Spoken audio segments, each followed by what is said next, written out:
વર્ષમાં 50થી વધુ રત્ન કલાકારો આપઘાત કર્યો। હીરામાં ભયંકર મંદીથી અસંખ્ય લોકો બેરોજગાર। કેન્દ્રીય બજેટમાં પણ નિરાશા મળી। સરકારને મત ન આપવા અપીલ। Diamond worker union. સુરતના ડાયમંડ ઉદ્યોગમાં ભારે મંદી ચાલી રહી છે। છેલ્લા ઘણા સમયથી ઉદ્યોગની અંદર જોડાયેલા રત્ન કલાકારોની આર્થિક સ્થિતિ પણ નબળી થઈ રહી છે। અનેક પ્રકારના વૈશ્વિક કારણોને કારણે ડાયમંડ ઉદ્યોગમાં તેજીનો માહોલ છેલ્લા ઘણા સમયથી ન આવવાના કારણે હાલ ડાયમંડ ઉદ્યોગની સ્થિતિના દિવસે ને દિવસે ખરાબ થઈ રહી છે। સુરતના હીરા ઉદ્યોગમાં 2008માં આવેલી મંદીને કારણે આર્થિક સ્થિતિ ખૂબ જ નબળી થઈ ગઈ હતી। લાખોની સંખ્યામાં હીરા ઉદ્યોગમાં કામ કરતા રત્ન કલાકારો માટે આ સમય ખૂબ જ ખરાબ છે।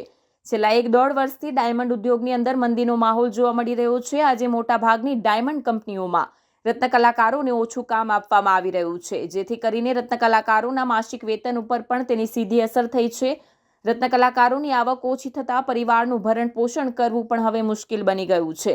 રત્ન કલાકારોને ઘણા ફેક્ટરી સંચાલકો દ્વારા છૂટા પણ કરી દેવામાં આવ્યા હોવાના કારણે આર્થિક સંકળામણથી આપઘાત કર્યા હોવાના પણ કિસ્સાઓ ઘણી વખત સામે આવ્યા છે। અમેરિકામાં પણ મંદીનો માહોલ છેલ્લા ઘણા સમયથી જોવા મળ્યો છે।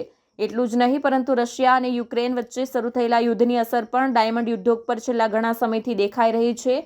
2025નું કેન્દ્ર બજેટ નિરાશાજનક ગણાવતા ડાયમંડ વર્કર યુનિયનના ઉપપ્રમુખ ભાવેશ ટાંકે જણાવ્યું કે ડાયમંડ ઉદ્યોગ વિશે કેન્દ્ર સરકાર દ્વારા રજૂ કરેલા બજેટમાં કોઈ ચિંતા કરવામાં આવી નથી, જેના પરિણામો આવનાર દિવસોમાં સરકારે જોવાના રહેશે। ચૂંટણી નજીક છે, રત્ન કલાકારોને જાગૃત કરવાના પ્રયત્નો કરીશું। સરકાર મૂંગી અને બહેરી બેઠી હતી। રત્ન કલાકારોને સમજાવીશું કે સરકારે આપણી તરફ જોયું નથી, જેથી આ સરકારને વોટ નહીં કરીશું।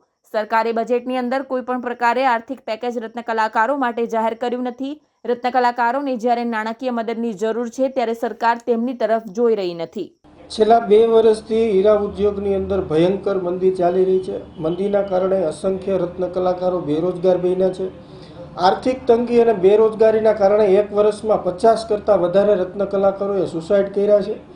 ત્યારે રત્ન કલાકારોને અને અમને એવી આશા હતી કે કેન્દ્રના જે કાંઈ બજેટો આવે છે 2025ની અંદર ડાયમંડ ઇન્ડસ્ટ્રીઝમાં કામ કરતા રત્ન કલાકારોને ખાસી જોગવાઈ આપવામાં આવશે, આર્થિક પેકેજ જાહેર કરવામાં આવશે, કોઈ યોજના જાહેર કરવામાં આવશે, પરંતુ સરકારે રત્ન કલાકારોની અવગણના કરી છે। સરકારે રત્ન કલાકારોની દરકાર લીધા વગર જ જે લોકો આત્મહત્યા કરે છે એને કોઈ પણ સહાય નહીં, જે લોકો બેરોજગાર છે એને કોઈ પણ સહાય નહીં કરીને સરકારે રત્ન કલાકારોની અવગણના કરી છે।